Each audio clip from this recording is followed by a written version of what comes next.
সাংসদ ৰকিবুল হুছেইনক পহু খেদা দিলে গোৱালপাৰা জিলাৰ হাছিলা বিলৰ উচ্চাৰিত ভুক্তভোগী ৰাইজে। উল্লেখ্য যে কেইদিনমানৰ পূৰ্বে হাছিলা বিলত বুলডোজাৰেৰে 700 পৰিয়ালৰ বাসস্থান উচ্ছেদ কৰাৰ খবৰ আপোনালোকে নিশ্চয় বিভিন্ন মাধ্যমৰ জৰিয়তে শুনি আহিছে। তাত ধুবুৰীৰ সাংসদ ৰকিবুল হুছেইনৰ লগত বিধায়ক A.K. ৰছিদ আলমে কিছুমান খাদ্য সামগ্ৰী লৈ খবৰ নিবলৈ উপস্থিত হোৱাৰ লগে লগে ৰাইজে উত্তেজিত হৈ তেখেতক পহু খেদা দিলে।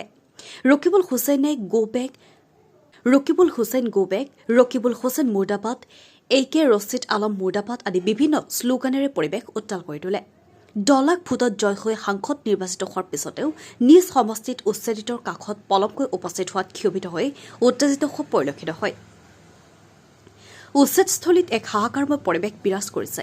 আপুত ঘৰখন ভাঙি দিয়াৰ ফলত দেশ বিদেশ হেৰাইছে ভুক্তভোগী পৰিয়ালৰ লোকে। বাগমাৰাছৰ পৰা আব্দুৰ ৰহিমৰ ৰিপৰ্ট, নিউজ 23।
পাবলিকে ধাওয়া দিয়েছে।